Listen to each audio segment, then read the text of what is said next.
What is up, guys? I'm here back again with Marcus, How's and today we're going to learn the 3-point turn, okay? This manoeuvre isn't on the driving test anymore, but I still teach it to everybody.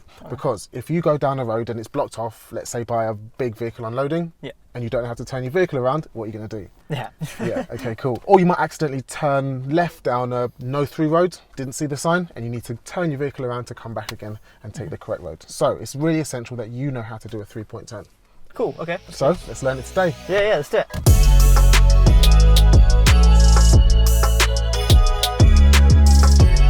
First of all, there's a couple of times when it's inappropriate to do a 3-point turn. Can you think of when those are?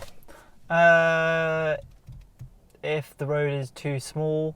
Yep. Or there's just obstacles in the way, something like that. Cool, yes. We need to make sure that it's clear. No cars on the left or right, or if there are cars on the left or right, it's big enough for us to do a 3-point turn without having to interact with those vehicles. Yeah. Also, make sure that there's no children playing or people milling around on the road. If it's too busy, it wouldn't be safe to do this manoeuvre. Another time that you can't do a 3-point turn is when there's a sign saying no U-turns. Oh, okay. No U-turns means no 3-point turns as well. Right. Also, if you're on a one-way road, this sign, then you can't do a 3-point turn, because to face your vehicle the other way would be illegal.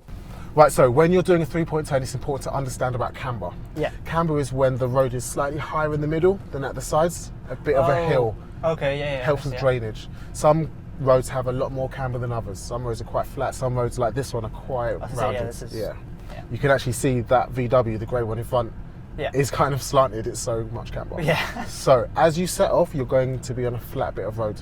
Then as soon as you turn right, you're going up a hill. So you're going to need more clutch power. Okay. Once you get to the top of the hill, again, you're on a flat. So then you need less clutch power. Yeah. And then you're going to go down quite a steep hill on this amount of camber. So you're going to need even less clutch power. If your car starts to go fast, you can dip the clutch all the way down and just use the brakes to control the speed. Okay. Cool. So we're going to do this in 3 stages. Yep. The first stage is setting off forwards and turning to the right. Before we do that, as you do any time that you pull away, we need to check that it's clear. Yeah. So then, once you've checked it's clear, you can start moving really slowly and steer quickly to the right. The slower you move and the quicker you steer, the tighter your turning circle is going to be, and the more angle you're going to get towards that curb. Right, okay. Cool. Yep. Just before we get to the curb on the other side of the road, you're going to start to steer left. Take at least one steer back on your steering wheel. If your wheels are still pointed all the way to the right, when you start reversing, you'll start coming along the same plane that you just came, and then you start turning left, and it's not so efficient. Okay. Cool.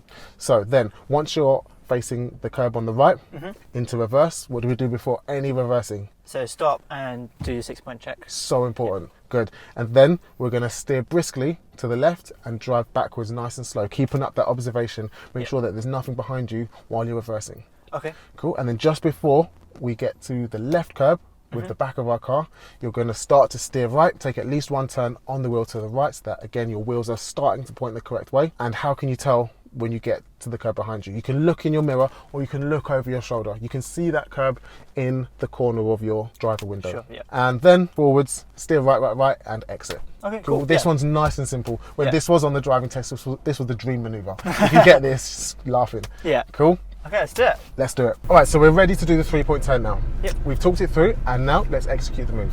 So, prepare. So, clutch down, first gear. Great. Observe. And Yeah, there's no one when you're around. ready, handbrake off, and nice and slow car, fast steering. Fast steering, okay, cool. Okay, so stop behind. That's it. Keep the car moving really slowly, and fast steering, keep turning right. That's it. And then look out of the window just underneath your mirror. Can you see the curb approaching? Yeah. Once that curb's underneath your mirror, then you can take one turn to the left. Not quite yet. Let's get a little bit closer. One turn left. Ooh, sorry. And good. And stop. Excellent. And then Into reverse. Before any reversing, check around. Make sure the coast is clear and we're safe. Yeah. Get your biting point, because we're pointing down the camber. Too much. Right there. Tiny bit more. Perfect. And when it's safe, steer left and drive nice and slow. Left. And look out of your side window and spot the curb coming up. Once you can see you're close, take a turn to the right now. And stop. Great. Into first gear, look around, no vehicles and no cyclists coming. Biting point again because we're facing up the camber. And as soon as you start moving, brisk steer to the right, nice and slow car, and we'll drive off.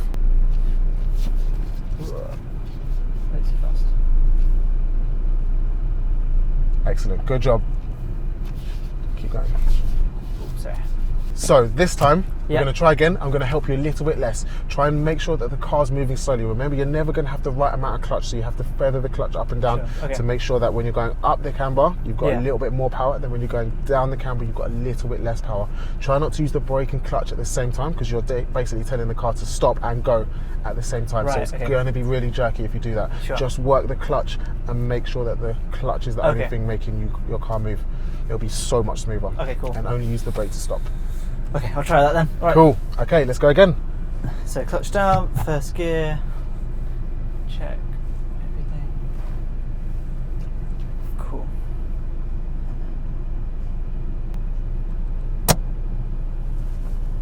Great, one more blind spot check. Yes. Great, nice quick steering, excellent. Great clutch control. Remember, you're going to need a bit less clutch as soon as you crest the camber.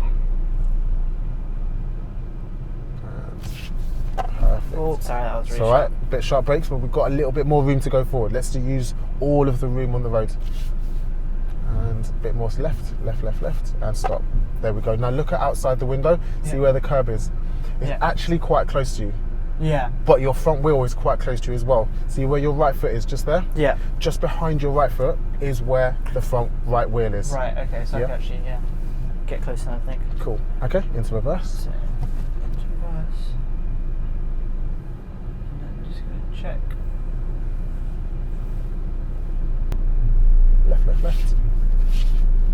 Okay, now just use the clutch to Yeah. control the speed. All the way left, steer left. And look at where your curb is. Good, right, steer right. Another way. And stop.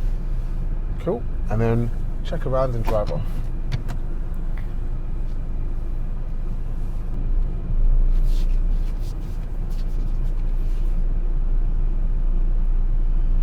Brilliant. And then just drive off down the road. Ooh. And then just maybe stop after the white car. Yeah. Guys, I hope you found that video useful. If there's anything else that you guys want to see, comment below. I read through all the comments and I'll be there replying to you guys as well. Don't forget to like, comment, subscribe, share the video. I'm Francis the Instructor and I'll catch you guys in the next video.